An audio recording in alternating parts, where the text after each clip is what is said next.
आप सभी तरह की वीडियोस को लाइक करते हैं। हम भी आपसे आशा करते हैं कि अगर आपको गुरुजी की यह वीडियो अच्छी लगे तो कमेंट बॉक्स में वाहे गुरुजी लिखें और इसे लाइक करें।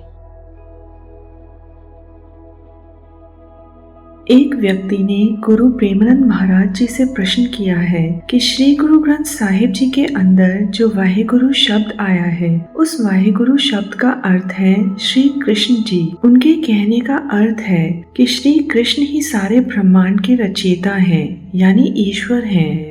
इस वीडियो के माध्यम से हम आपको श्री गुरु ग्रंथ साहिब जी में लिखे शब्दों की सही व्याख्या बताने जा रहे हैं। इस वीडियो को शुरू करने से पहले हम आपको यह बता दें कि श्री गुरु ग्रंथ साहिब जी में ईश्वर का वर्णन कैसे किया गया है।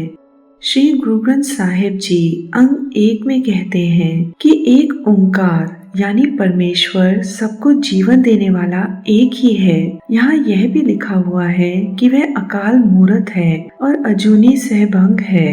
अकाल मूर्त यानी कि जिसकी मूर्त अकाल हो, अर्थ अकाल से रहित हो। ईश्वर यानी परमेश्वर के ऊपर समय का प्रभाव नहीं पड़ सकता, क्योंकि ईश्वर ही है जिसने समय को बनाया है और जो समय का नाश भी कर सकता है। इस संसार में जो भी आया है उसका काल आता है, परंतु ईश्वर का ना तो जन्म का समय आता है और ना ही मृत्यु का समय आता है और ना ही ईश्वर पर समय का कोई प्रभाव पड़ता है। इसी प्रकार अजूनी सहभंग का अर्थ है कि ईश्वर जूनी रहित है, वह जीवन मरण के चक्र से परे है। ईश्वर ही कर्ता पूरक है, यानी ईश्वर ही सब कुछ करने वाला है, उसे किसी ने नहीं बनाया। अब सवाल यह उठता है कि ईश्वर का अस्तित्व कैसे है, उसे बनाया किसने है। इस पर गुरु साहिब कहते हैं कि ईश्वर सहभंग यानी कि स्वयं प्रकाशमान है। ईश्वर अपने आप से ही प्रकाशमान है। वह कब प्रकाशमान हुए थे इसका कोई अंदाजा भी नहीं लगा सकता, क्योंकि समय ईश्वर का ही बनाया हुआ है। तो ईश्वर किस समय हुए इसका कोई भी पता नहीं लगा सकता। हम यह कह सकते हैं कि ईश्वर वो है जो अकाल है, अजूनी है, जो स्वयं प्रकाशमान है और वो सिर्फ एक ही है।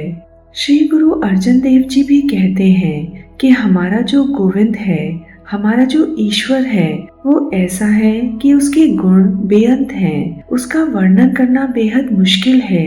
वह ईश्वर ऐसा है जिसने करोड़ों विष्णु अवतारों को पैदा किया है, जिसने करोड़ों ही ब्रह्मांड बनाए हुए हैं और जिसने करोड़ों ही महादेव महेश जैसे देवताओं को बनाया है और उनका विनाश भी किया है। और उसी ईश्वर ने करोड़ों ही ब्रह्माओं की रचना की है, जो सृष्टि के रचयिता हैं। गुरु साहिब कहते हैं कि ईश्वर वो है जिसने एक नहीं करोड़ों ही ब्रह्मा बनाए हैं, एक नहीं करोड़ों ही विष्णु बनाए हैं, एक नहीं करोड़ों ही महेश बनाए हैं और उन्हें बनाकर उनका नाश भी किया है और फिर दोबारा भी बनाया है। इस प्रकार श्री गुरु ग्रंथ साहिब जी में ईश्वर की महिमा लिखी गई है। अब हम बात करते हैं श्री कृष्ण जी की। हम सब जानते हैं कि श्री कृष्ण जी विष्णु जी के अवतार थे। श्री गुरु ग्रंथ साहिब जी में भी विष्णु जी के अवतारों का वर्णन किया गया है। श्री गुरु गोविंद सिंह जी ने भी 24 अवतारों की यानी विष्णु जी के 24 अवतारों की कथा लिखी है। इस कथा में लिखा है कि हे ईश्वर, जो आपने 24 अवतार बनाए हैं, उन्होंने भी ईश्वर की प्राप्ति नहीं की। यह सब भी ईश्वर को पा नहीं सके। विष्णु जी के जितने भी अवतार हुए, जैसे नरसिंह अवतार, परशुराम अवतार, श्री रामचंद्र जी, श्री कृष्ण जी, इन सभी अवतारों के अंदर ईश्वर की शक्ति थी। यह सब ईश्वर नहीं थे, यह सब ईश्वर के बनाए हुए थे, यह खुद ईश्वर नहीं थे। और यह बात गुरबाणी में साफ साफ लिखी हुई है कि यह सब ईश्वर नहीं थे, इन्हें ईश्वर ने बनाया था। गुरबाणी में यह भी लिखा है कि ईश्वर तो अकाल है, उस पर अकाल का कोई जोर नहीं चलता। गुरबाणी में लिखा हुआ है कि जितने भी विष्णु जी के अवतार हुए, जैसे कि राम, कृष्ण, उन सब का काल ने विनाश कर दिया और यह सब अवतार काल का कुछ नहीं बिगाड़ पाए। श्री गुरु गोविंद सिंह जी लिखते हैं कि कोई कहता है कि ब्रह्मा जी भगवान है, कोई कहता है कि शिव भगवान है, तो कोई कहता है कि विष्णु जी भगवान है। पर गुरु साहिब जी कहते हैं कि इस धोखे में ना रहना कि यह सब ईश्वर है, क्योंकि अंत समय में इन सब ने तुम्हारा साथ छोड़ जाना है।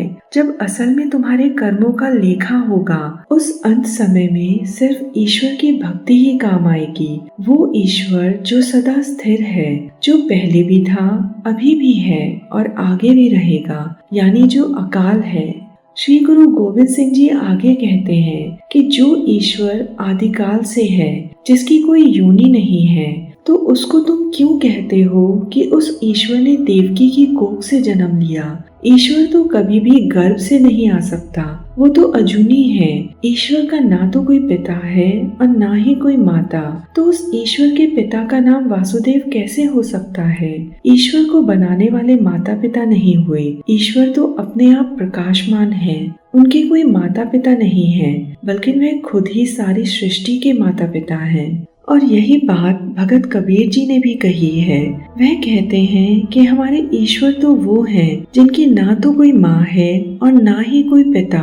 वो कभी जूनों में नहीं आते, उनका नाम निरंजन है, वो माया से रहित हैं। कबीर जी आगे कहते हैं कि हमारे जो सच्चे वाहिगुरु हैं, सच्ची सृष्टि को बनाने वाले हैं, वो अपने खलकत के अंदर ही व्यापक हैं और वो श्याम मूर्त नहीं है, यानी कि वो सिर्फ कृष्ण जी नहीं है, वो तो इस ब्रह्मांड के रचयिता हैं, सारी सृष्टि में व्यापक हैं। गुरबाणी में यह भी लिखा है कि ईश्वर ने करोड़ों ही रामचंद्र जी और करोड़ों ही कृष्ण जी को बनाया है और उनका नाश भी किया है।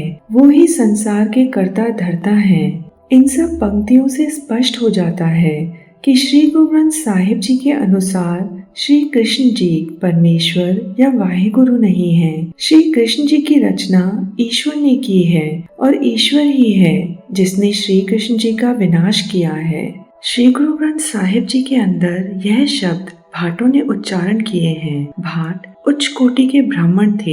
यह गुरु जी की संगत में आए और ब्रह्म ज्ञान प्राप्त किया। उन्होंने गुरबाणी में गुरु जी की महिमा में कुछ सेवैयां उच्चारण किए हैं। वह श्री गुरु ग्रंथ साहिब जी अंक 1402 में दर्ज है और जिसका अर्थ है, ईश्वर ने शक्ति की जो जोत कृष्ण जी के अंदर वर्ती, तो कृष्ण जी का जो आकार जामा था, उनके जो कमल नैन थे, उसकी प्रभा बहुत बढ़ गई। उनकी जो बोली थी वो इतनी मधुर हो गई और माता यशोदा जी कृष्ण जी को कहती थी कि यह दही भात खा लो। इसका अर्थ है कि हे ईश्वर, आपने ही द्वापर युग में कृष्ण जी के अंदर कुछ शक्तियां देकर आपने ही यह बाल लीला की थी। बचपन में जब कृष्ण जी अपने पैरों में बंधे घुंघरू की आवाज करते थे, तो माता यशोदा जी उनकी यह आवाज सुनकर कृष्ण जी पर मोहित हो जाती। वह आगे लिखते हैं कि हे अकाल पुरख वाहे गुरु जी, जो हुक्म रूपी कलम है यह आपके ही हाथों में है। कृष्ण जी का काल भी आप ही ने अपने हुक्म में लिखा था, उनका जन्म भी आप ही ने लिखा था, तो इस हुक्म को कौन मिटा सकता है। हे गुरु, आपके ध्यान और ज्ञान को शिव जी और ब्रह्मा जी अपने हृदय के अंदर धारण करना चाहते हैं।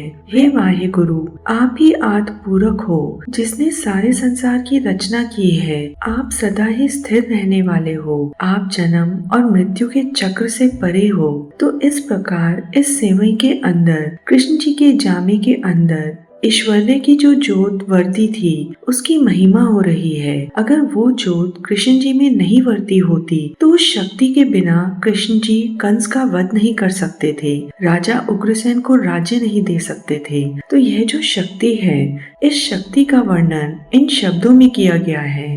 तो इसका मतलब यह है कि वाहे गुरु जो इस संसार के रचयिता हैं, उन्होंने कुछ शक्तियां श्री कृष्ण के अंदर व्यापक की हैं, मगर कृष्ण जी अकाल पूरक नहीं हैं, वह इस संसार के रचयिता नहीं हैं। यानी ईश्वर ने कृष्ण जी को बनाया, कृष्ण जी ने ईश्वर को नहीं बनाया। तो हम यह कह सकते हैं कि कृष्ण जी भी एक कृत है, कर्ता पूरक नहीं है।